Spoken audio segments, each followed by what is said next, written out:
साजिशों से भरी हुई है राजनीति आम जनता के केस में किसी भी स्वाभिमान के साथ बार बार सीबीआई की कार्रवाई हो यह बिहार के आम जनों के लिए खेद की बात है।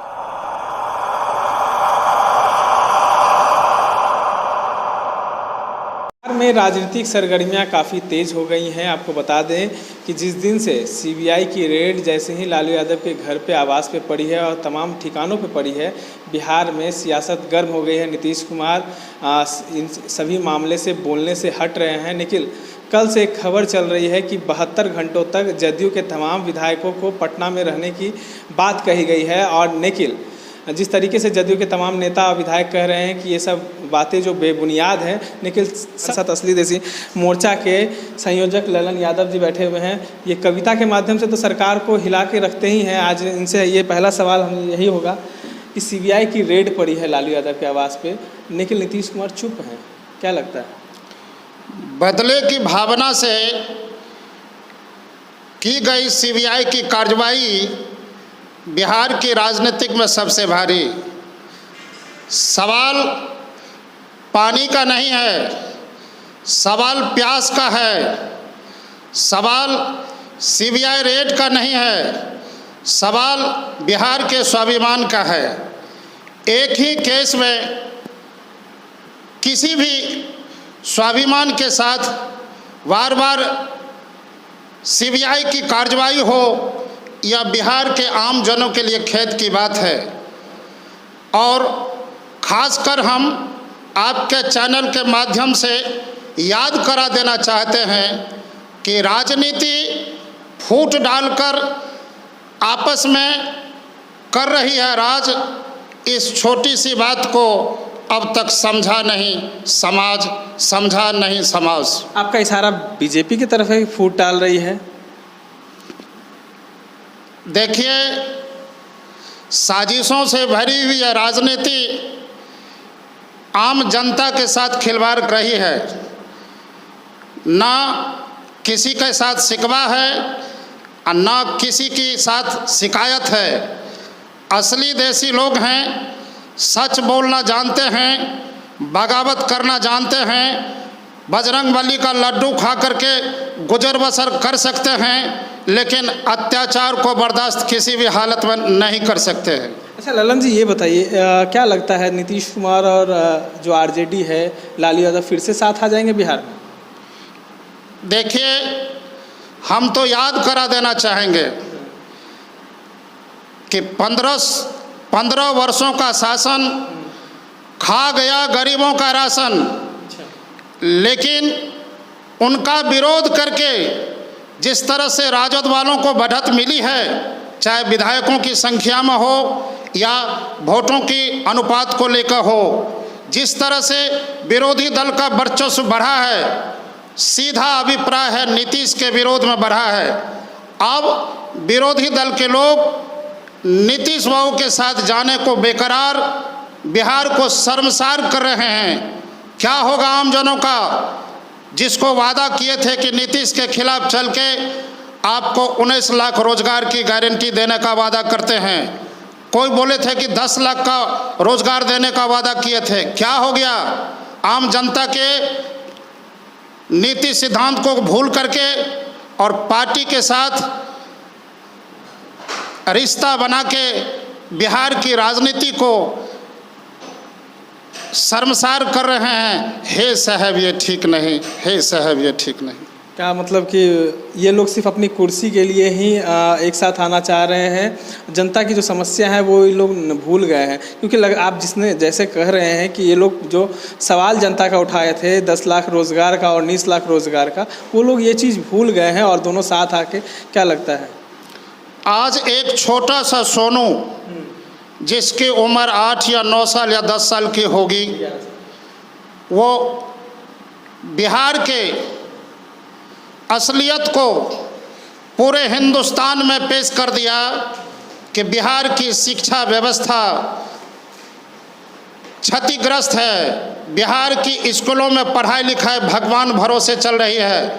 सरकारी स्कूल में पढ़ाई लिखाई नाकाम हो गई है। शिक्षा व्यवस्था में सुधार चाहिए, पढ़े लिखे लोगों को रोजगार चाहिए, सरकारी अस्पतालों में गरीबों को इलाज चाहिए। जरा एक बात पूछते देना चाहते हैं आप लोगों से कि करोड़पति लोगों का इलाज प्राइवेट नर्सिंग होम में होगा और गरीबों का इलाज सरकारी अस्पतालों में होगा, जिसमें दवाई नहीं मिलते हैं, मरीजों को काफ़ी परेशानियों का सामना करना पड़ता है और ठीक ढंग से इलाज नहीं होता है। इसका फैसला कौन करेगा? विरोधी दल के लोग को अभी शिक्षा, स्वास्थ्य, बेरोजगारी पर मुद्दा उठा के बिहार में बहस करने की ज़रूरत थी, चरणबद्ध तरीके से आंदोलन करने की ज़रूरत थी। जब जब बिहार में समस्या की बहार आती है, समस्याओं की आफत आती है, तो विरोधी दल के नेता बिहार छोड़ करके कहीं दूसरे जगह पलायन कर जाते हैं। इससे बिहार का भला नहीं होगा। हम मानते हैं कि आपको विरोधी दल का नेता बनाने में बिहार की आम जनता अहम भूमिका निभाए थे कि आप नीतीश बाबू का खिलाफ करके बिहार के दिग्गज नेता बनेंगे। लेकिन क्या हो गया? आप नीतीश जी के, यदि नीतीश बाबू से आप रिश्ते बरकरार कर लेंगे और नीतीश कुमार से समझौता करके आप भी कुर्सी पर आसीन हो जाएंगे, तो फिर विरोध में आपको लोग वोट क्यों देगा? जब दोनों आदमी हाथ में हाथ मिला करके बिहार की कुर्सी पर सत्ता बरकरार कर लेंगे तो बिहार में विरोध करने की क्या ज़रूरत है? इसीलिए तो नीतीश कुमार पहले बोले थे कि बिहार में बहार है, नीतीश कुमार है। आप स्वीकार कर रहे हैं, आप एक दूसरे के साथ नज़दीकी आकर के आप बिहार के आम जनता के नीति सिद्धांत के साथ खिलवाड़ कर रहे हैं। चलिए, आपका इशारा तो जनता ने समझ गया है कि जिस तरीके से आप कह रहे हैं कि तेजस्वी यादव झुक गए हैं, कहीं नीतीश कुमार का विकास कार्य को वो मानने लगे हैं कि विकास कार्य हुआ है, इसीलिए दोनों साथ आना चाह रहे हैं। अच्छा, असली देसी मोर्चा भी चाहती है कि बिहार में जातीय जनगणना हो? देखिए, मुद्दे बहुत हैं, अत्याचार है, अपराधियों का बिहार में बोलबाला है, विकास में बाधक बनी हुई यह नीतीश सरकार बिहार के लोगों के साथ खिलवाड़ कर रही है। यह गुमराह कराने वाली बात है। उनको जब शिक्षा व्यवस्था ध्वस्त है, सरकारी अस्पतालों में इलाज सही ढंग से नहीं हो रहा है, घूसखोरी बिहार की सबसे बड़ी कमजोरी व्याप्त है, तो उसके खिलाफ विरोधियों को चरणबद्ध तरीके से आंदोलन करनी चाहिए। अरे जातीय जनगणना हो जाने से क्या होगा? क्या हो सकती है बात? जनता करे सवाल।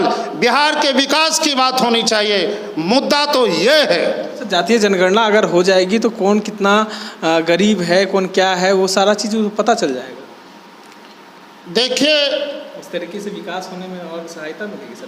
भारत माता का स्वाभिमान नहीं चाहता है जातीय जनगणना का सम्मान।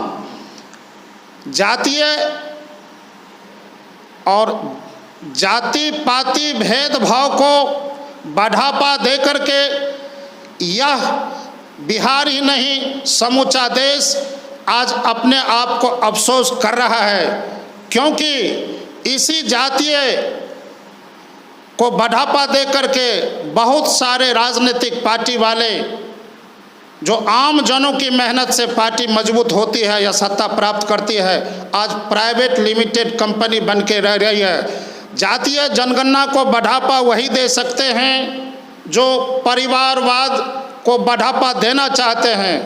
हम जातीय जनगणना से पहले शिक्षा व्यवस्था को दुरुस्त करने की मांग करते हैं। सरकारी स्कूलों में ठीक ढंग से गरीबों का इलाज हो, हम वो उसको दुरुस्त करने की मांग करते हैं। आज जो बेरोजगारी की समस्या है, बेरोजगार लोग दूसरे राज्य में पलायन कर रहे हैं। किस तरह से बिहार में अभी तक फैक्ट्री नहीं लगी है?